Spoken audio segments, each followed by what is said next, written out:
the girl suddenly realized something terrifying.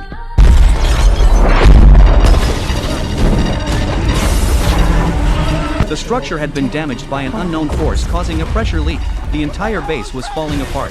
Anna and the man, desperate to escape, scrambled into the escape pod. Just as they were about to seal the pod's door, a few survivors were rushing down the corridor. But it was already too late. The outcome was inevitable.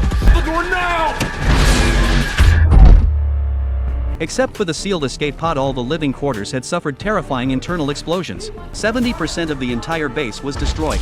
Anna, a mechanical engineer, planned a route through the system to the nearest escape pod. The two of them walked barefoot through the ruins, slowly advancing. Along the way, they rescued a comrade pinned under a boulder. Continuing wasn't easy. The path ahead was narrow, only wide enough for one person to crawl, and there was a risk of collapse at any moment. What broke them the most was the mental and visual shock. Along the way, the bodies of many comrades lay scattered, which weighed heavily on their hearts. Fortunately, they finally reached the escape pod area. They were lucky to find a few surviving comrades here, including the captain, who had a wealth of experience. But unfortunately, all the escape pods in the base were destroyed. This route had been completely cut off. The deadliest part was that they had lost contact with the surface. Even if rescue teams acted immediately, they wouldn't have enough time to be saved, because the drilling platform's cooling towers had been destroyed, causing instability in the drilling core with massive energy unable to dissipate. Within half an hour, the entire drilling platform would explode. So their only option was to walk on the ocean floor and reach the nearest survey station. In the face of this dire situation, the group could only take a gamble.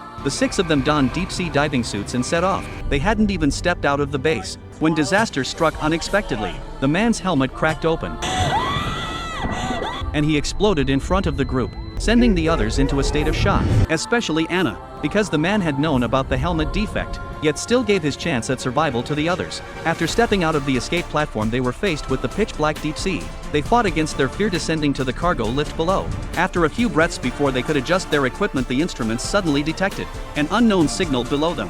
The captain, worried it was a distress signal from a survivor, and immediately ordered 2 people to suit up and investigate. In the deep sea, direction was impossible to discern, and even light was suppressed, so the 2 could only feel their way along the underwater cable. Guided remotely by the captain, they gradually approached the signal's source. When they reached the signal's origin, they were disappointed to find only broken bodies from an internal explosion. They were too late. At that moment, Anna noticed another strange signal appearing in front of them, but despite being right in front of them, the source was invisible. They shone their faint lights, carefully searching the area. Finally, under the wreckage, they found the signal source. Strangely, it was a wriggling mass of corpses.